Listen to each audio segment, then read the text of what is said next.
Carta de José Smith a Viena Yale, 4 de septiembre de 1833. En esta ocasión de evidencia sin fronteras, presentamos una carta histórica. Se trata de la Carta a Viena Yale, fechada el 4 de septiembre de 1833. Esta misiva fue escrita por José Smith desde Kirtland, Ohio, y está dirigida a Viena Yale, quien se había mudado recientemente a Missouri. En el momento en que se escribió, los santos en Missouri estaban pasando por una gran persecución.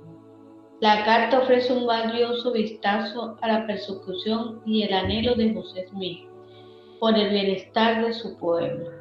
A lo largo del texto se percibe un tono de consuelo y exhortación, animando a la hermana Yale y a los demás miembros a mantenerse firmes en sus convicciones a pesar de las dificultades. En dicha carta, cuando vemos la palabra castigo, debemos entenderlo como prueba, en el contexto que quería expresarle José Smith. Ahora veamos qué dice la carta. Estimada hermana, teniendo unos momentos de ocio me siento a comunicarle algunas palabras. Sé que estoy bajo la obligación de mejorar para su satisfacción. Si debería ser una satisfacción para usted recibir algunas palabras de su indigno hermano en Cristo. Recibí su carta desde hace algún tiempo. Contiene una historia de su buen viaje y feliz llegada, por lo cual bendigo al Señor. A menudo he sentido un susurro desde que recibí su carta. Así como José, estás en deuda con tu Dios por la ofrenda de tu hermana Viena Jacques, que resultó ser un salvador de la vida en lo que respecta a su preocupación pecuniaria. No deberías olvidarla, porque el Señor la ha dado. He hecho esto, y debes recordarla en todas tus oraciones, y también por carta, porque a menudo llama al Señor diciendo: «Oh Señor, inspira a tu siervo José a comunicar por carta alguna palabra a tu indigna sierva. ¿No puedes hablar pacíficamente conmigo, tu sierva, y decir que todos mis pecados son perdonados? ¿Y no te contentas con el castigo que te han infligido? Has castigado a tu sierva, tu hermana». Esto parecen ser los susurros de un espíritu, y juzgad que ese espíritu era yo. Estaba sensato cuando te fuiste de Kirtland, que el Señor te castigue, pero yo rezo fervientemente en el nombre de Jesús, para que vivas para recibir tu herencia, agradable al mandamiento que fue dado acerca de ti. No estoy en lo absoluto asombrado por lo que te ha pasado, ni por lo que le ha pasado a Sión, y pude contar todos los porqués y los porqué de todas estas calamidades. Pero, por desgracia, es en vano advertir y dar preceptos, porque todos los hombres son naturalmente dispuestos a caminar por sus propios caminos. Se señalan con sus propios dedos y no están dispuestos a reflexionar y caminar en el camino que es señalado por otro, diciendo: «Este es el camino, caminad en él». Aunque debería ser un incansable director y el Señor su Dios lo envió, nunca menos no me siento dispuesto a hacer ninguna reflexión, pero siento que clama fuertemente al Señor que todas las cosas funcionen juntas para el bien que ha sucedido. Sí, siento que debo decir: «Oh Señor, deja que Sión se consuele, deja que en sus lugares desolados sean edificados y establecidos 100 por uno. Que tus santos vengan a Sión de cada nación, que sea exaltada hasta el tercer cielo, y deja que tus juicios sean enviados a la victoria, y después de esta gran tribulación, deja que tus bendiciones caigan sobre tu pueblo y viva tu sierva hasta que su alma se sacíe, satisfecha de contemplar la gloria de Sión a pesar de toda su aflicción actual. Ella aún se levantará y pondrá en sus hermosas vestiduras y ser la alegría y alabanza de toda la tierra. Por lo tanto, deja que tu corazón esté conferido, vive en estricta obediencia a los mandamientos de Dios y anda humildemente delante de Él, y Él te bendecirá. Te exaltaré en su debido tiempo». Los hermanos en este lugar están ganando terreno en las cosas espirituales y están tratando de vencer todas las cosas que no nos agradan, que no le agradan a su Padre Celestial. Tenemos algo en común, que hay muchos hermanos que se mudaron a este lugar desde diferentes partes del país, tanto que una casa no es suficiente para contenerlos para el culto público y nos hemos dividido y celebramos reuniones en 2 lugares separados, es decir, en la casa de la escuela, en los pisos, y en la casa de tío Juan Smith, quien vive en el lugar del hermano Joseph Coe. Hemos comenzado la construcción de la casa del Señor en este lugar y estoy progresando mucho en ello, tanto que me siento con grandes esperanzas de que para la primavera esté terminado, entonces que podamos tener un lugar para adorar donde no seremos molestados por unos días, ya que el hermano Joseph Bone y la hermana Elizabeth Eaton Chase llegaron aquí desde Boston. El hermano Bone se ha alejado unas 3 millas de aquí, de este lugar, para trabajar con su oficio, y la hermana Elizabeth vive conmigo en la actualidad. Agnes Colebreath y Mary Bailey viven con el padre Smith. Les aseguro que el Señor tiene respeto por su ofrenda que hizo. Él es un Dios que no cambia y su palabra no puede fallar. Recuerde lo que ha dicho en el libro de Mormón con respecto a aquellos que deberían ayudar a sacar adelante este trabajo. Con frecuencia tenemos inteligencia de nuestros élderes en el extranjero que están proclamando la palabra que Dios está obrando con ellos porque han alcanzado una gran fe, de tal manera que las señales siguen a los que creen. El hermano David W. Patton acaba de regresar de su gira desde el este y nos da una gran satisfacción en cuanto a su ministerio. Ha suscitado una iglesia de unos 83 miembros en esa parte del país, donde viven sus amigos en el estado de Nueva York. Muchos fueron sanados por medio de su instrumentalidad. Varios lisiados fueron restaurados, hasta 12 que estaban afligidos vinieron a la vez desde lejos para ser sanados. Él y otros administraron en el nombre de Jesús y ellos fueron sanados.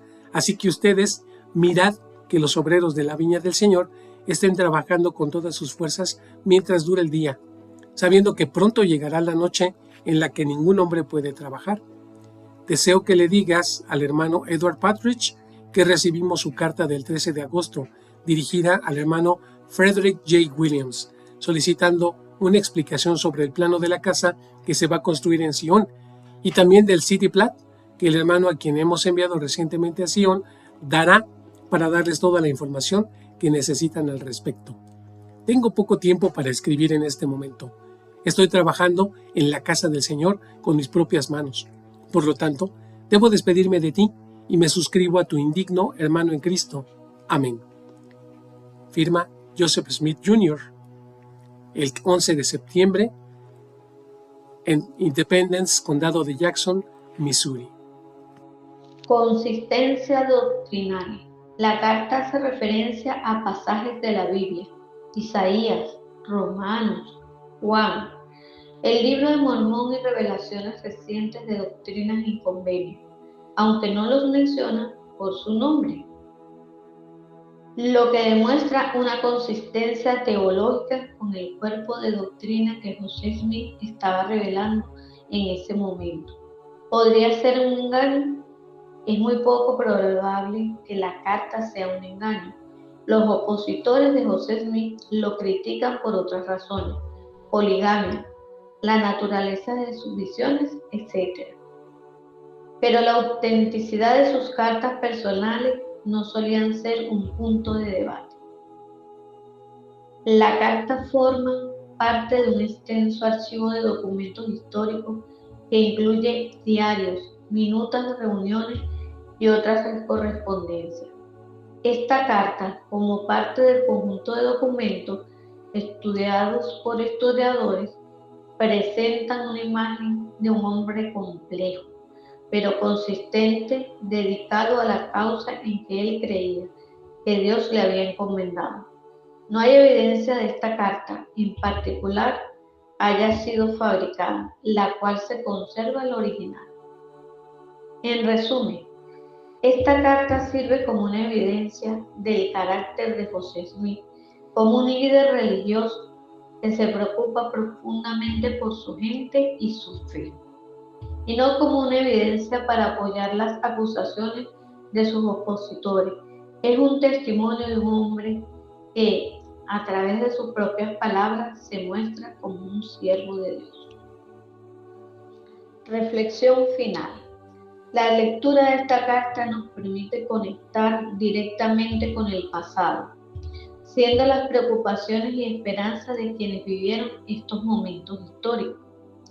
La carta de José Smith no es solo un documento, sino una ventana al alma de un líder que se esforzaba por consolar y fortalecer a sus seguidores. Nos recuerda que incluso en medio de la adversidad y el caos, la fe puede ser una fuente de consuelo. Nos enseña la importancia de la perseverancia, de vivir en obediencia, de los mandamientos de Dios y de confiar en que a pesar de las pruebas, todas las cosas obrarán juntas para nuestro bien. La exhortación a Ben a James para que recuerde que el Señor no se olvida de su ofrenda es un poderoso mensaje de esperanza que sigue siendo relevante para nosotros hoy en día. Es interesante acotar desde un punto de vista histórico. Esta carta no se percibe como el trabajo de un embaucador o satánico, como suelen expresar los antagonistas de la Iglesia. El lenguaje utilizado es coherente con el de un líder religioso de la época que busca consolar a un miembro de la Iglesia que está pasando por dificultades. El tono es de preocupación pastoral y aliento espiritual. Evidencia de la autenticidad del carácter de José Smith en la carta.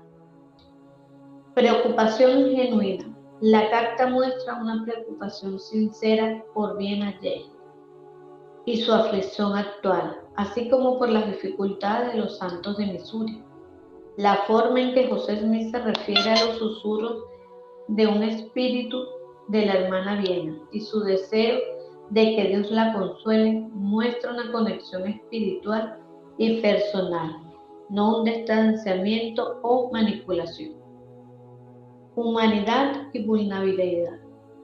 José Smith se describe a sí mismo como un indigno hermano en Cristo y menciona que está trabajando en la casa del Señor con mis propias manos. Esto pinta la imagen de un hombre que se ve a sí mismo como un siervo de Dios, no como un ser superior o un estafador. Enfoque en la fe y la comunidad. La carta no se centra en la obtención de dinero o poder. Por el contrario, insta bien a vivir en estricta obediencia de los mandamientos de Dios y a recordar que el Señor tiene respeto por su ofrenda.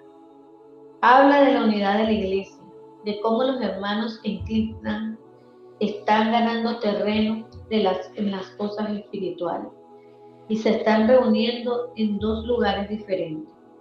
Esto se alinea con el establecimiento de una comunidad de fe, no con la agenda de un charlatán.